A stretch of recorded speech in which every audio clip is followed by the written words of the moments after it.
آپ دیکھ رہے ہیں ہیڈلائنز 24 میں آپ کے ساتھ شاہانہ خان۔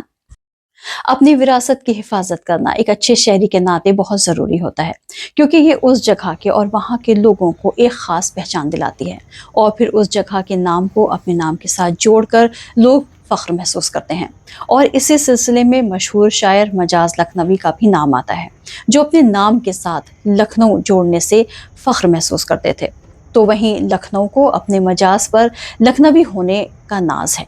لکھنؤ نے بھی مجاز پر اپنا حق ادا کیا، جس میں لکھنؤ سے افضال احمد، ظفر الحسن اور نذر الحسن صدیقی نے یہ محسوس کیا کہ مجاز کی جو قبر ہے وہ کافی بوسیدہ حالت میں ہے، جس کا رینوویشن فوری طور پر ضروری اور اہم ہے۔ تو انہوں نے دلی دلچسپی، خلوص اور مجاز سے قربت دکھاتے ہوئے اپنے وقت اور توانائی کو مجاز کو خراج عقیدت کے طور پر پیش کرتے ہوئے، رابطوں کو جوڑتے ہوئے، ذاتی طور پر اڑچنوں اور پریشانیوں کو دور کرتے ہوئے لکھنؤ کے نشاد گنج قبرستان میں مجاز کا ایک نہایت ہی خوبصورت مقبرہ وجود میں آیا، جو لکھنؤ والوں کے لیے ایک دھروہر ہے، جسے مجاز کی برسی کے دن 5 دسمبر کو قبر پر گلپوشی کے بعد زائرینوں اور ان کے چاہنے والوں کے لیے کھول دیا گیا۔ 5 دسمبر کو برسی کے دن مجاز میموریل ٹرسٹ کے ٹرسٹیوں افضال احمد، ظفر اور نذر صدیقی نے گلپوشی کے بعد فاتحہ خوانی اور قرآن خوانی کا اہتمام کیا اور غریبوں کو کھانا کھلایا گیا۔ اسی سلسلے کو آگے بڑھاتے ہوئے انجمن اصلاح المسلمین بھی کچھ پروگرام کو انجام دینا چاہتی ہے، جسے انجمن کے سیکریٹری اطہر نبی نے بتایا۔ اردو کے مشہور شاعر، ادیب، رائٹر، سماجی کارکن، سابق ممبر پارلیمنٹ جاوید اختر صاحب تشریف لائے تھے۔ آج ان سے تاج ہوٹل میں ملاقات ہوئی اور ان سے ہم نے درخواست کی کہ انجمن اصلاح المسلمین کے زیر اہتمام چلنے والے ممتاز پی جی ڈگری کالج کی گولڈن جوبلی سیلیبریشن شروع ہونے جا رہی ہیں، اس کی ایک تقریب میں آپ شرکت فرمائیں، تاکہ جو ہمارے طلباء ہیں، طالبات ہیں اور لکھنؤ کی آڈینس ہے، وہ آپ سے ایک بار پھر روبرو ہو سکے۔ جاوید صاحب نے خوشی کا اظہار کیا اور مبارکباد پیش کی پوری مینجمنٹ کو اور ان لوگوں کو جس نے اس کالج کے قیام میں اپنا کنٹریبیوشن دیا ہے۔ انہوں نے فرمایا کہ بھائی، یہاں سے میں کوئی تاریخ کا تعین نہیں کر سکتا، میں ممبئی واپس جا کر کے ڈائری دیکھوں گا اور انگیجمنٹس کی، اور تب آپ کو بتا سکوں گا کہ کس تاریخ کو وہ پھر دوبارہ لکھنؤ تشریف لا سکیں گے۔ اسی گفتگو میں نے ان سے کہا کہ لائیے وہ کچھ پیسے تو دے دیجئے، تو انہوں نے حیرت کا اظہار کیا اور کہا کہ کیسے پیسے؟ میں نے کہا کہ پیسے جو یہاں لکھنؤ میں ہمارے کچھ مخلصین، ہمارے دوستوں نے یہ کہا ہے کہ مجاز کی جو مزار کا رینوویشن ہوا ہے، اس کو کرنے میں جاوید اختر نے 20 لاکھ روپے جو ہیں وہ اطہر نبی صاحب سیکرٹری انجمن کو دیے، تو ابھی تو مجھے ملے نہیں ہیں، تو دے دیجئے، بلا وجہ لوگ کہہ رہے ہیں۔ تو انہوں نے تعجب کا اظہار کیا اور افسوس کا اظہار کیا کہ لکھنؤ میں بھی ابھی بھی کچھ لوگ ایسے ہیں، ایسا حلقہ موجود ہے جو اس قسم کی خرافات میں شامل رہتا ہے۔ انہوں نے یہ بھی کہا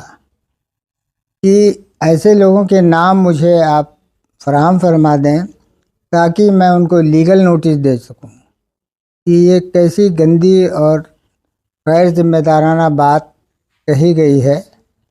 اطہر نبی کا جو ان کے الفاظ ہیں، 50 سالہ زندگی کا ایک سب کا سامنے ایک پورا وسیع ان کے بارے میں، ان کی امیج کے بارے میں، اور ہر حلقے میں یہ ان کے الفاظ ہیں جو ان سے پوچھے جا سکتے ہیں۔ ہر حلقے میں چاہے کوئی میدان ہو زندگی کا، کسی شعبے کا، اس میں لوگ ان کو جانتے ہیں اور ان کے کردار سے واقف ہیں۔ ان کے لیے ایسی غیر ذمہ دارانہ گفتگو کرنا بہت ہی غیر مناسب ہے۔ انہوں نے مجھ سے یہ بھی کہا کہ ایسے لوگوں کے نام و پتے ہم کو فراہم کیجیے تاکہ میں ان کو لیگلی ان کو نوٹس دے سکوں اور ان کے خلاف قانونی کارروائی کر سکوں، اور جب 2-4 بار ممبئی دوڑنا پڑے گا تو ان کو احساس ہو جائے گا کہ غیر ذمہ دارانہ بات کرنے کے لیے کتنا خمیازہ بھگتنا پڑتا ہے۔ میں نے ان کا شکریہ ادا کیا اور امید ظاہر کی کہ یہاں جو کام مجاز کی جو قبر ہے اور اس سے متعلق ان کے خاندان کی، خاص طور سے صفیہ صاحبہ کی جو قبر ہے، ایسے لوگ یا ایسی صفات کے یا ایسے کنٹریبیوشن جنہوں نے کیا ہے اس ملک کے لیے، ادب کے لیے، زبان کے لیے، ان کی یہ ہمارے ملک کی دھروہر ہیں، ان کو سجوئے رکھنا ہمارا فرض ہے۔ تو ادھر جو مزار پانی کی وجہ سے اور کیونکہ کافی گیپ ہو گیا ہے، 55 میں ان کی وفات ہوئی تھی اور اس وقت دفن کیا گیا تھا، تو اب کافی عرصہ ہو چکا ہے، تو قبروں کا چٹک جانا، اپنی جگہ سے ہل جانا کوئی غیر معمولی بات نہیں ہے، یہ عام طور پہ ہوتا رہتا ہے۔ لیکن ہمارا کیا فرض ہے؟ ہمارا فرض ہے ایسے حضرات، ایسے لوگ، ایسے اسٹالورٹس جو ہماری زندگی کے کسی خاص شعبے میں ان کا کنٹریبیوشن رہا ہے، مجاز کا کنٹریبیوشن ہے ادب کے حوالے سے، ان کو تو پوری دنیا مانتی ہے کہ وہ رومانی شاعر کے ایک ایسے اثر رکھتے تھے، بلکہ یہاں تک آ گیا کہ اردو کے کیٹس تھے۔ اور یہ صرف میں نہیں کہہ رہا ہوں یا میں نے نہیں پڑھا ہے، بلکہ کرشچندر ہو، کیفی ہوں، جانثار ہوں، سردار جعفری ہوں، کوئی ہو، سب نے آپ کو، ایون آپ کے جوش ملیح آبادی نے بھی یہ کہا، اور یہ بھی کہا گیا مجاز کے لیے کہ اگر وہ 40 برس کی عمر میں انتقال نہ فرماتے اور ان کو کچھ اور تخلیقی کام کرنے کا موقع ملتا تو وہ شاید اقبال اور جوش سے بڑے شاعر اس دنیا میں ہوتے۔ تو ایسی ہستی، مجاز جیسی شخصیت کے بارے میں، اس کی قبروں کو رینوویشن کرنے میں سمجھتا ہوں کہ مجھے بہت نہ صرف خوشی ہے بلکہ اطمینان بھی ہے، تو وہ قابل ستائش ہے۔ میں ان تمام لوگوں کو جو رینوویشن ہوا ہے مجاز کے قبروں کا یا ان کے خاندان سے جڑے لوگوں کا، میں ان تمام لوگوں کو، افضال صاحب ہیں، نظر کی کاوشوں سے ہوا ہے، دن رات ان کی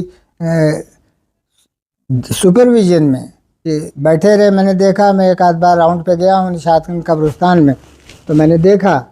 کہ ان میں سے تینوں میں سے کوئی نہ کوئی بھائی وہاں موجود رہتا تھا اور اپنی نگرانی میں ان قبروں کا رینوویشن کرایا ہے۔ اللہ اس کا جزائے خیر دے۔